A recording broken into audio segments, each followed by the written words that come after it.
સુમિત્રા, મંથરા અને કૈકેયી દશરથ રાજાની આ 4 કન્યાઓ સ્ત્રીઓ છે. એમને કદાચ એમ ગણવા જાય તો સંતાન થયા પછી ઘણા મોટા 12 વર્ષની ઉંમર થાય, જંગલોમાં લઈ જાય. વિશ્વામિત્ર એટલે જંગલમાં લઈ જાય છે. આ બ્રહ્મા જે ઋષિ મુનિઓ યજ્ઞ કરે એ યક્ષણીઓ યજ્ઞનો ભંગ કરી નાખે છે. મનુષ્યના હડકા નાખે, મદિરા પાન નાખે અને યજ્ઞ સંપૂર્ણ ના થવા. તો એ યજ્ઞને પાર કરવા માટે રામ અને લક્ષ્મણ અને વિશ્વામિત્ર લઈને જંગલમાં જાય. જંગલમાં જાય એટલે એક બાણથી ખડ અને દૂષણને 2.5 કિલોમીટર એટલે સમુદ્ર પાર હતો. એ પાણી ઉપર ખડ અને દૂષણને બાણે નાખી દે છે અને તારકા અને શૂર્પણખાને એકી બાણે આકાશ માર્ગે ઉડાવી દીધો. ત્યારે એમ ગણવા જાય કે પરમાત્માનો અવતાર કે નહીં. આગળ જતા વિશ્વામિત્ર કહે છે કે પ્રભુ આ જે અસ્ત્રી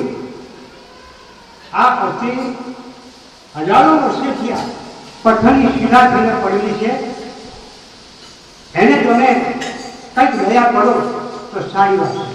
ત્યારે ગૌતમ મુનિની નારીને ભગવાને એક ચરણ મૂક્યું.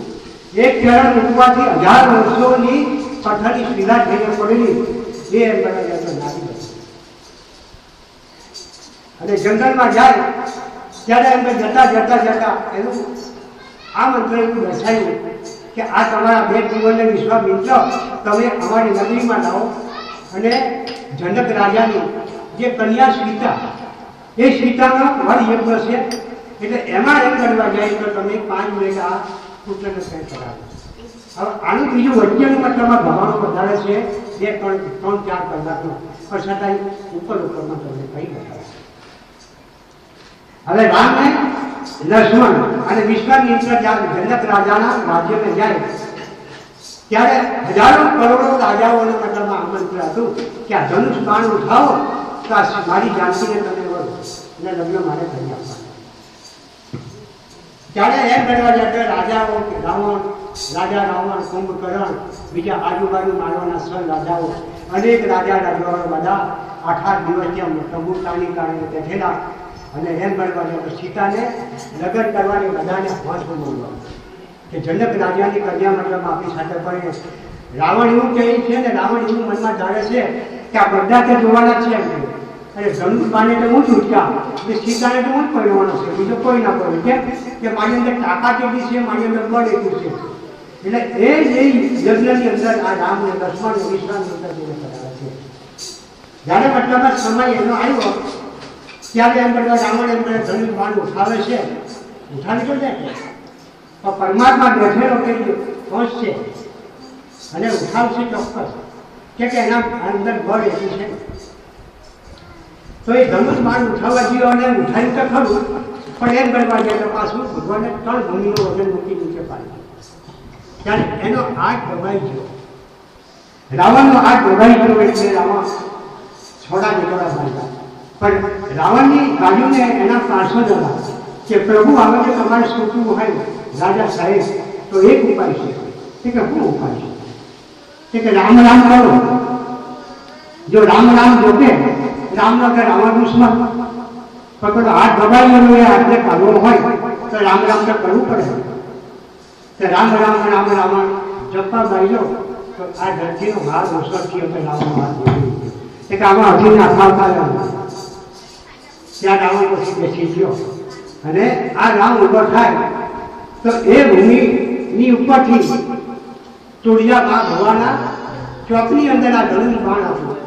એ ભગવાને ઉલટીને 3 ટુકડા બનાવી દીધા. 3 ટુકડા બનાવી દીધા અને સીતાજીને મતલબ વરમાળા આણો કે છે સીતાજીને. અને એમ કરવા જાય રામ હાથેના લગ્ન થાય છે. ત્યાં રાવણ આટલું કહીને ઉઠી ગયેલો કે આ જાનકીને 6 મહિના મારી મંત્રાગરી લઈ જતા રાવણની હતો. આટલું કહીને રાવણ એમ કરવા જાય તો ઉઠી ગયા. હવે આ રામ અને લક્ષ્મણ અને સીતા રામ લક્ષ્મણ સીતા સાથે લગ્ન થાય છે ત્યારે 4 ભાઈના ઉર્મિલા લક્ષ્મણ જોડે છે, પછી કૌશલ્યા મળવા જતો આ સુમિત્ર એને લક્ષ્મણ જોડે પરણાવે છે, સીતા જોડે રામ પરણાવે છે, એવી રીતના 4 છોકરાઓ અને લગ્ન કરાવી અને એ યુદ્ધ જવાનું છે. ત્યારે એમ બનવા જાય તો રાજા દશરથ વિચાર કરે છે કે આટલી મારી ઉંમર થઈ ગઈ અને આટલી મારી ઉંમર થઈ ત્યારે મારી શરીર શું થશે એ તો મને નક્કી નથી, પણ હું જીવતા ગાદી રામને સોંપી દઉં. ત્યારે અગાઉ 15 કે 20 દિવસ અગાઉ એમ બનવા જાય તો ભરત ને શત્રુ મામા મોસાળમાં ગયા હતા અને અહીં જે મંત્રી લોકોએ અંદર ગ્રુપ બનાવી અને બધાના યોજાના રાજા જે દશરથ રાજા એમને બધા મનાવી અને યોજાના લોકો બધા ભેગા થઈ અને નક્કી કર્યું કે સવારે ગાદી રામને આપવાની અને બેસાડવાના ગાદી પર.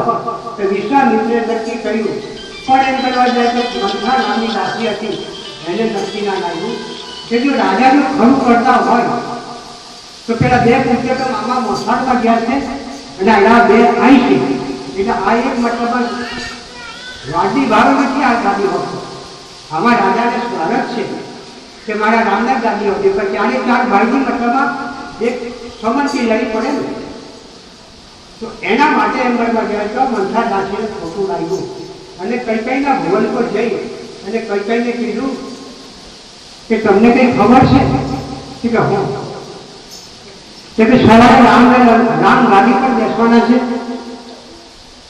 કે મંથરા તને શું થયું? જો રામ જો ગાદી પર બેસતા હોય તો બહુ આનંદ મંગળ છે કે યોધાના રાજા બનતા હોય તો હું છે ખોટું છે કે ના ખોટું છે. તારા પુત્ર જો કદાચ એકડમાં જાય, તારા પુત્ર યોગ્યાને હાજર હોય ત્યારે 4 તો કદાચ એમથી દશરથ રાજા બેહાડી શકે અને રામને ગાદી હોકી શકે, પણ કદાચ એ તો મામા મોસાળમાં ગયા છે એટલે મંથરા દાસીએ કહી દીધું કે તારે દાસી બનવું પડશે અને અંતિમ સમય તારે પહોંચાડવું પડશે. ત્યારે આ કૈકેયી અગાઉ દશરથ રાજા પાસેથી 2 વડ માંગેલા, તે વડની અંદરની જમા હતા એ એને આપ્યા નથી અને તે વડની અંદર એની માંગી રહી છે કે રાજા મને તે મારા જમા ખાતર જે વરદાન છે એ વરદાન તમે મને આપતા આપો.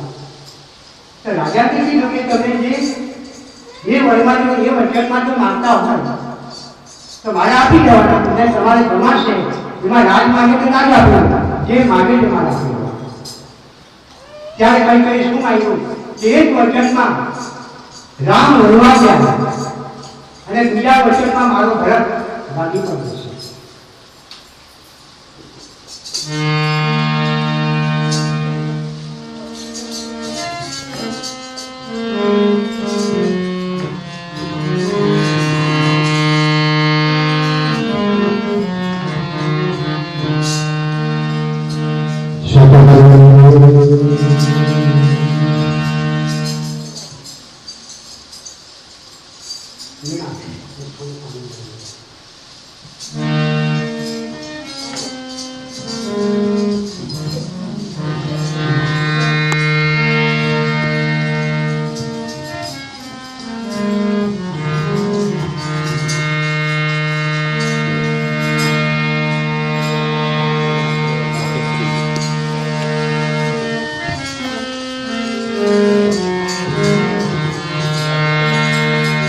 રામ રાજા જો